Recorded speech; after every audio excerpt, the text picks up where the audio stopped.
Kalyan MLA bonda Uma మధ్య మొత్తానికి రాజీ కుదిరినట్లు కనిపిస్తోంది. చంద్రబాబు మధ్యవర్తిత్వంతో సద్దుమణిగింది వివాదం. సమస్యలపై వెంటనే రియాక్ట్ అయ్యారు పవన్ కళ్యాణ్. డిప్యూటీ సీఎం పవన్కి థ్యాంక్స్ చెప్పారు బోండా ఉమా కూడా. అసెంబ్లీలో ఈ అంశానికి సంబంధించి అసెంబ్లీలో ప్రస్తావించినటువంటి సమస్యను తక్షణమే పరిష్కరించారు. పవన్ కళ్యాణ్కి ధన్యవాదాలు అంటూ బోండా ఉమా చెప్పారు. ఇలాంటి నాయకత్వం వల్లే ప్రజల్లో పవన్పై మరింత గౌరవం పెరిగింది అంటూ కూడా బోండా ఉమా కామెంట్ చేశారు. మనందరికీ తెలిసిన విషయమే, నిన్న అసెంబ్లీ సమావేశాలు జరుగుతున్న సందర్భంగా ఈ పొల్యూషన్ కంట్రోల్ బోర్డుకు సంబంధించి పెద్దగా ఎవరు రెస్పాండ్ అవ్వడం లేదు. మేము ఏదన్నా సమస్య కోసం వెళ్ళినా సరే పవన్ కళ్యాణ్ గారి పేరు చెప్తున్నారు, డిప్యూటీ సీఎం పేరు చెప్తున్నారు, ఈవెన్ సీఎం గారు చెప్పారు అని చెప్పినా కానీ వినడం లేదు అంటూ బోండా ఉమా చేసినటువంటి వ్యాఖ్యలు మనం చూసాం. ఈ నేపథ్యంలో వెంటనే పవన్ కళ్యాణ్ కూడా అక్కడ రెస్పాండ్ అయ్యారు. దానికి సంబంధించి ఎక్స్ప్లెనేషన్ ఇచ్చే ప్రయత్నం చేశారు. ఇది ప్రజల కోసం పనిచేసేది, కొన్ని కంపెనీల విషయంలో ఇమ్మీడియట్గా చర్యలు తీసుకోలేని పరిస్థితి, చాలామంది రోడ్డున పడే అవకాశం ఉంటుంది కాబట్టి మేము చర్యలు తీసుకోలేకపోతున్నాం, అంతకుమించి వేరే ఏం లేదు, అందరం కలిసి పనిచేద్దామంటూ ఆయన వెంటనే రెస్పాండ్ అయ్యారు. అయితే బోండా ఉమా ప్రస్తావించినటువంటి అంశాలకు సంబంధించి, ఆయన లేవనెత్తినటువంటి కొన్ని సమస్యలకు సంబంధించి వెంటనే పవన్ కళ్యాణ్ రెస్పాండ్ అయ్యారని, కృతజ్ఞతలు, ఇలాంటి నాయకత్వం వల్లే ప్రజల్లో పవన్పై ఇంత గౌరవం పెరుగుతోంది అంటూ కూడా బోండా ఉమా ఈరోజు మళ్ళీ రెస్పాండ్ అయినట్లుగా తెలుస్తుంది. అటు అసెంబ్లీలోనూ ఇటు ఆయన ఒక ట్వీట్ కూడా చేయడాన్ని మనం చూడొచ్చు. ఇలాంటి నాయకత్వం వల్లే ప్రజల్లో మీపై మరింత గౌరవం, విశ్వాసం, మంచి పేరు పెరుగుతోంది అట్ పవన్ కళ్యాణ్ అంటూ ఆయన మధ్యాహ్నం 2:03 సమయంలో ఈ ట్వీట్ చేశారు. అలాగే అసెంబ్లీలో జరిగినటువంటి చర్చకు సంబంధించి కూడా ఇప్పుడు పెద్ద ఎత్తున ఆసక్తి కలుగుతున్నటువంటి పరిస్థితి మనం చూస్తున్నాం. అయితే బోండా ఉమాకు ఉన్నటువంటి కొద్దిపాటి ఒక రకమైనటువంటి నిరుత్సాహాన్ని, ఆయన కొన్ని సమస్యల గురించి ప్రస్తావించినా సరే అక్కడ పట్టించుకోవడం లేదా అధికారులు, డిప్యూటీ సీఎం పేరు చెప్తున్నారు అంటూ కొంత అసంతృప్తి వ్యక్తం చేశారు. ఆ అసంతృప్తి విషయంలో వెంటనే చంద్రబాబు కలుగు చేసుకుని ఈ విషయాన్ని మాట్లాడి సార్ట్అవుట్ చేసినట్లుగా మనకు తెలుస్తోంది. ఈ నేపథ్యంలోనే మనం చూడొచ్చు, ఒక ట్వీట్ కూడా చేశారు. క్లియర్గా వెంటనే సమస్యల గురించి మాట్లాడారు, సార్ట్అవుట్ చేశారు అంటూ ఆయన చేసినటువంటి ఒక ట్వీట్ మనకి క్లియర్గా కనిపిస్తోంది. ఈ నేపథ్యంలో అసలు అసెంబ్లీలో ఎలాంటి డిస్కషన్ జరిగిందో ఒకసారి చూద్దాం. ధన్యవాదాలు అధ్యక్ష. గల్లా మాధవి గారు శాసనసభ్యురాలు వేసినటువంటి ప్రశ్నకి గౌరవ ఉప ముఖ్యమంత్రి గారు చాలా బాగా చెప్పారు అధ్యక్ష. ఆయన ప్లాస్టిక్ని నిరోధించడంలో ఆయన ఆలోచనలు కానీ ప్రభుత్వ ఆలోచనలు కానీ చక్కగా ఉన్నాయి అధ్యక్ష. దానికేమి ఎక్కడా మాకు ఎటువంటి డౌట్ లేదు అధ్యక్ష. కానీ ఇక్కడ పొల్యూషన్ కంట్రోల్ బోర్డు అధ్యక్ష చాలా నిర్లక్ష్యంగా పొల్యూషన్ కంట్రోల్ బోర్డు అసలు ఉందా లేదా, అసలు ఆ బోర్డు కానీ దాంట్లో ఉన్న టాస్క్ ఫోర్స్ కానీ దాంట్లో ఉన్న మెంబర్ సెక్రటరీ కానీ ఎక్కడా కూడా పని చేస్తున్నట్టు ఎక్కడా కనపడతలేదు అధ్యక్ష. ఏదన్నా పని మీద వెళ్తే డిప్యూటీ సీఎం గారి పేరు చెప్తున్నారు అధ్యక్ష. ఆయన చేయొద్దన్నారు, ఆయన ఆఫీస్ నుంచి చెప్పాలి, ఆయన మాట్లాడాలి, ఆయన వెళ్తే కలవట్లేదు అని డైరెక్ట్గా చైర్మన్ గారు చెప్తారు అధ్యక్ష. అంటే ఎందుకు మాట్లాడుతున్నాం అధ్యక్ష, ఇప్పుడు ఈ ప్లాస్టిక్ని నిరోధించడం ఇది ఒక ఇష్యూ అయితే దానికి డిప్యూటీ సీఎం గారు చెప్పారు, అది బ్రహ్మాండమైనటువంటి ప్లాన్, యాక్షన్ ప్లాను. దాన్ని నిర్వహించి ఎమ్మెల్యేలు, ప్రజాప్రతినిధులు అందరూ బాధ్యత తీసుకుంటే బ్రహ్మాండంగా జరుగుతుంది అధ్యక్ష. కానీ ఫ్యాక్టరీల పొల్యూషన్ అధ్యక్ష, ఇక్కడే ఉన్నారు కృష్ణయ్య గారు, చైర్మన్ గారు, పెద్ద వాళ్ళందరినీ కూడా వాళ్ళు మరి ఏం ఇన్ఫ్లుయెన్స్కి గురవుతున్నారో తెలియట్లు. కానీ రామ్కి పరిశ్రమ అధ్యక్ష ఈ పొల్యూషన్ దాంట్లో ఆయన కూడా వెళ్ళి విశాఖపట్నంలో ఇన్స్పెక్షన్ చేసి వచ్చారు. ఆయనే చెప్పారు, ఆయన నోటెంట చాలా పొల్యూషన్ని డైరెక్ట్గా సముద్రంలోకి వాళ్ళు ఇండస్ట్రియల్ వ్యర్థాలని, ఈ ఫార్మాస్యూటికల్ వ్యర్థాలని వదిలేశారని చెప్పారు. అలాగే గౌరవ ముఖ్యమంత్రి గారు కూడా దాని మీద స్పష్టమైన ఆదేశాలు ఇచ్చారు, అలాంటి వాటి మీద చర్య తీసుకోండి అని. దాని మీద చర్య తీసుకోవాలి. ఇదే అంశానికి సంబంధించి ఫుల్ డీటెయిల్స్ తెలుసుకుందాం. మణికుమార్ జాయిన్ అవుతున్నారు, మా ప్రతినిధి. మణికుమార్, డీటెయిల్స్ ఎలా ఉన్నాయి? ఇప్పుడు బోండా ఉమా లేవనెత్తినటువంటి మాకు పలానా సమస్యలు ఉన్నాయి, వాటి గురించి వెళ్తే అక్కడ అధికారులు ఇలా డిప్యూటీ సీఎం పేరు చెప్తున్నారు అని ఏవైతే సమస్యల గురించి మాట్లాడారో ఆ సమస్యల్ని సార్ట్అవుట్ చేశారా, లేకపోతే చంద్రబాబు గారు పిలిచి బోండా ఉమాతో ఇలా కాదు, మనం అందరం కలిసి డిస్కస్ చేసుకోవాలి ఏదైనా ఉంటే అని చెప్పేసి మాట్లాడి ఆ సయోధ్య కుదిర్చారా? ఏం జరగడం వల్ల ఇప్పుడు బోండా ఉమా గారి రెస్పాన్స్ ఇలా వచ్చింది? నందు చూడొచ్చు నిన్న అసెంబ్లీలో జరిగినటువంటి డిస్కషన్ సంబంధించి అటు MLA Vijayawada central MLA Bonda Uma pollution control బోర్డుకు సంబంధించి చేసిన వ్యాఖ్యలు pollution control board chairman Krishnaiah సంబంధించి చేసిన వ్యాఖ్యలు తీవ్ర దుమారం రేపాయేటు రాజకీయం కూడా పెద్ద ఎత్తున చర్చనీయాంశం అవుతున్న పరిస్థితి. పవన్ కళ్యాణ్ అందుబాటులో ఉండటం లేదంటూ కూడా చేసిన వ్యాఖ్యలు తీవ్ర దుమారం రేపుతున్న పరిస్థితి. ఇది అనూహ్యమైనటువంటి రాజకీయ పరిణామ అంశంగా మారటంతో టీడీపీ ఎమ్మెల్యే బోండా ఉమ వెంటనే దాన్ని సార్ట్అవుట్ చేసుకునే సంఘటన సార్ట్అవుట్ చేసుకునే ప్రయత్నాలు చేస్తున్నట్లుగా తెలుస్తుంది.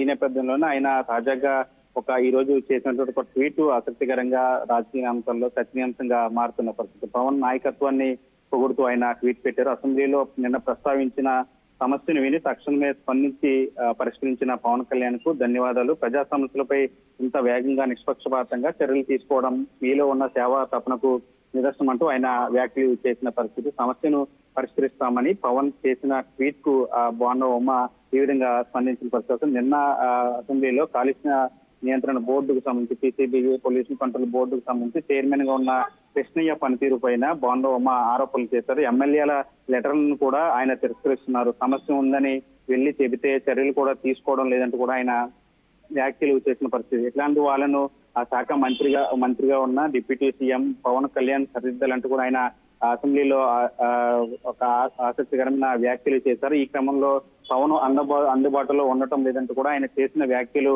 రాజకీయంగా చర్చనీయాంశమయ్యాయి. అంటే అదే నిన్న జరిగిన అసెంబ్లీలో ఉప ముఖ్యమంత్రి పవన్ కళ్యాణ్ కూడా స్పందించారు. తాను అందుబాటులో ఉండడం లేదన్న మాట వాస్తవం కాదని ఆయన కూడా వ్యాఖ్యలు చేసిన పరిస్థితి. దీనిపై ఎమ్మెల్యే తన వ్యాఖ్యలను సరి చేసుకోవాలంటూ కూడా ఆయన కూడా సూచించిన పరిస్థితి. పొల్యూషన్ కంట్రోల్ బోర్డుకు సంబంధించి సాధారణంగా ప్రజలతో సంబంధాలు తక్కువగా ఉంటాయి. కానీ కృష్ణయ్య చైర్మన్ అయిన తర్వాతే పరిస్థితి మార్పు వచ్చిందని తాను కానీ కృష్ణయ్య కానీ అందుబాటులో ఉంటున్నామని ఆయన కూడా పేర్కొన్న పరిస్థితి. పొల్యూషన్ కంట్రోల్ పేరుతో పరిశ్రమలను భయపెట్టే పరిస్థితి ఉండకూడదంటూ కూడా ఆయన వ్యాఖ్యలు చేశారు. ఈ విధంగా చేసి పరిశ్రమలు వెళ్ళగొట్టే విధంగా మనం చేయకూడదు. ఎంతో మంది వందలాది మంది పరిశ్రమల మీద ఆధారపడి ఉంటారు. వాళ్ళ జీవనాధారాన్ని కూడా దృష్టిలో పెట్టుకుని మనం నిర్ణయాలు తీసుకోవాలి. ఈ విధంగా మాట్లాడటం సరికాదంటూ కూడా తన వ్యాఖ్యలను సరి చేసుకోవాలంటూ కూడా ఆయన కూడా ఉప ముఖ్యమంత్రి పవన్ కళ్యాణ్ కూడా బోండా ఉమ చూపిస్తూ మాట్లాడిన పరిస్థితి. అయితే ఆ విధంగా చేస్తుంటే బోండా ఉమ చెప్పినట్టుగా చేసుకుంటూ పోతే గత ప్రభుత్వానికి మనకి తేడా ఏముంటుంది, మనం ఏదైనా నిర్ణయాలు ఆచితూచి తీసుకోవాల్సిన పరిస్థితి ఉంటుందని కూడా ఆయన కూడా చెప్పిన పరిస్థితి. అయితే నిన్న జరిగిన బోండా ఉమ ఎమ్మెల్యే బోండా ఉమ ఉప ముఖ్యమంత్రి పవన్ కళ్యాణ్ మధ్య జరిగినటువంటి ఆ సంభాషణ అంతా కూడా పూర్తిగా రాజకీయంగా చర్చనీయాంశమైంది. ముఖ్యంగా అటు జన సైనికుల్ని ముఖ్యంగా వాళ్ళ ఆగ్రహానికి గురి చేసినట్టు కూడా తెలుస్తుంది. పవన్ కళ్యాణ్ పై నిందలు వేశారంటూ కూడా బోండా ఉమ పైన పెద్ద ఎత్తున సోషల్ మీడియాలో విమర్శలు చేస్తున్న పరిస్థితి కనిపిస్తుంది. నిన్నటి నుంచి కూడా పెద్ద ఎత్తున సోషల్ మీడియాలో బోండా ఉమకు సంబంధించి జన సైనికులు కావచ్చు, పవన్ కళ్యాణ్ అభిమానులు కావచ్చు పెద్ద ఎత్తున విమర్శలు చేస్తున్న నేపథ్యం, ఇది రాను పెరిగిపోతున్న నేపథ్యంలో అటు బోండా ఉమ కూడా అప్రమత్తమైనట్లుగా తెలుస్తుంది. కూటమి పార్టీల పెద్దలు కూడా అంటే అటు టీడీపీకి సంబంధించిన పెద్దలు కావచ్చు, జనసేనకి సంబంధించిన నాయకులు కావచ్చు, వీళ్ళంతా కూడా అంటే బోండా ఉమ చేసిన వ్యాఖ్యలు సరికాదంటూ కూడా ఆ విషయంలో ఆ వ్యాఖ్యలను సరి చేసుకోవాలంటూ కూడా వాళ్ళు కూడా చెప్పిన నేపథ్యం ఈ సమస్య ఇంకా పెద్దది కాకుండా ఉండటానికి బోండా ఉమ ప్రయత్నాలు చేసినట్టు తెలుస్తుంది. అందులో భాగంగానే ఈ ట్వీట్ కూడా చేసినట్లుగా తెలుస్తోంది. వెంటనే సమస్యను విని సమస్య పరిష్కారం అయిందని కూడా ఆయన వ్యాఖ్యలు చేశారు, ట్వీట్ చేశారు. సమస్యను వెంటనే విని పరిష్కరించిన పవన్ నాయకత్వాన్ని ప్రశంసిస్తూ కూడా ఆయన ట్వీట్ చేసిన వ్యవహారం అయితే ఇప్పుడు చర్చనీయాంశం అవుతుంది. చూడాలంటే ఈ బోండా ఉమ చేసిన ట్వీట్ తో అటు జన సైనికులు కావచ్చు, పవన్ అభిమానులు కావచ్చు విమర్శలు ఆగుతాయా? ఈ విధంగా దీనికి సంబంధించి అటు జనసేన నాయకులు కావచ్చు, కార్యకర్తలు కావచ్చు ఏ విధంగా స్పందిస్తారు, ఎలా తీసుకుంటారు అనేది అయితే చూడాల్సిన పరిస్థితి. Right. Thank you Manikumar, thanks for the details. మొత్తం మీద ఈ రెండు రకాలుగా చూడవచ్చు ఖచ్చితంగా ఈ అంశాన్ని. ఒకటి, బోండా ఉమ లేవనెత్తినటువంటి సమస్యల పరిష్కారం జరిగిందా అనేది ఒకటైతే, మరోవైపు అసెంబ్లీలో మరి ఒకే గ్రూప్లో ఉండి ఇలా కొంత ఈ అసహనాన్ని వ్యక్తం చేయడం కానీ అసంతృప్తిని వ్యక్తం చేయడం కానీ మంచి పరిణామం కాదని చంద్రబాబు కూర్చోబెట్టి మాట్లాడడం వల్ల బోండా ఉమ ఇలా రెస్పాండ్ అయ్యారా అనేది మాత్రం ఇంకా పూర్తిగా క్లారిటీ లేదు. బట్ ఖచ్చితంగా నిజంగా పవన్ కళ్యాణ్ వద్దకు మాకు పలానా సమస్య ఉంది అని వెళ్తే ఆయన ఖచ్చితంగా సార్ట్అవుట్ చేయడానికి ప్రయత్నిస్తారు. మేబీ అది జరుగుండొచ్చేమో అనేటువంటి అభిప్రాయం కూడా ఉంది. ఆయన వెంటనే రెస్పాండ్ అయ్యారు అంటూ బోండా ఉమ చేసినటువంటి ట్వీట్ కూడా మనం చూస్తున్నాం క్లియర్గా. అందుకే ఇంత గౌరవం పెరుగుతుంది ప్రజల్లో పవన్పై మరింత గౌరవం పెరగడానికి కారణం ఇదే, ఇలాంటి నాయకత్వం వల్లే అంటూ కూడా ఆయన చేసినటువంటి ట్వీట్ మనం చూస్తున్నాం. మొత్తం మీద ఈ సమస్య ఇక్కడితో సద్దుమణిగింది అనేది మాత్రం క్లియర్గా తెలుస్తుంది. కానీ నిన్న కూడా మనం మాట్లాడాం, ఎక్కడో ఒక చిన్న గ్యాప్ ఉందేమో జనసేన లేదంటే టీడీపీ మధ్యలో. చాలా సందర్భాల్లో కార్యకర్తలు కూడా అక్కడక్కడ మాట్లాడుతూ ఉంటారు, మాకు తగిన ప్రయారిటీ ఇవ్వడం లేదు టీడీపీ నుంచి అని చెప్పేసి మాట్లాడినటువంటి సందర్భాలు గతంలో మనం చూసాం. వాటన్నిటిని కూడా ఎప్పటికప్పుడు సాల్వ్ చేసుకుంటూ ముందుకు వెళ్తున్నారు, సమిష్టిగా వెళ్తున్నారు అనడంలో మాత్రం ఎలాంటి సందేహం లేదు. అయినప్పటికీ కొన్ని అసంతృప్తులు అయితే లేకపోలేదు అనే అభిప్రాయాలు కూడా ఉన్నాయి రాజకీయ వర్గాల్లో. మీ అభిప్రాయం ఏంటి? బోండా ఉమ నిన్న అలాంటి కామెంట్స్ చేసి ఈరోజు మళ్ళీ ఇలా ట్వీట్ చేయడం పట్ల మీ అభిప్రాయం ఎలా ఉంది? కామెంట్ చేయండి.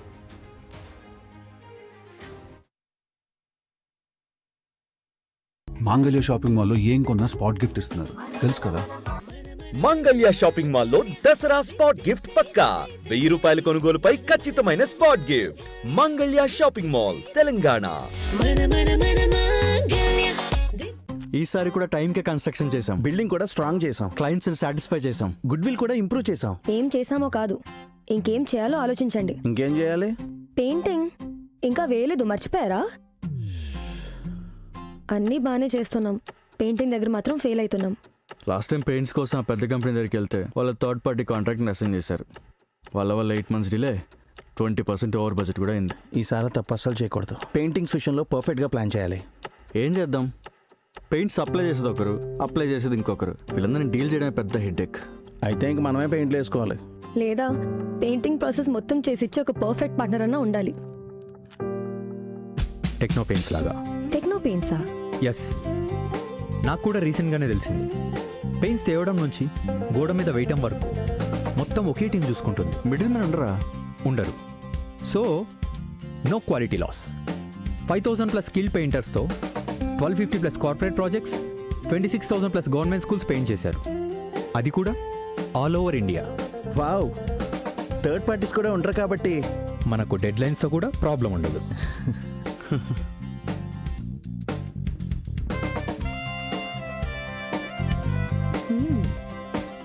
Perfect.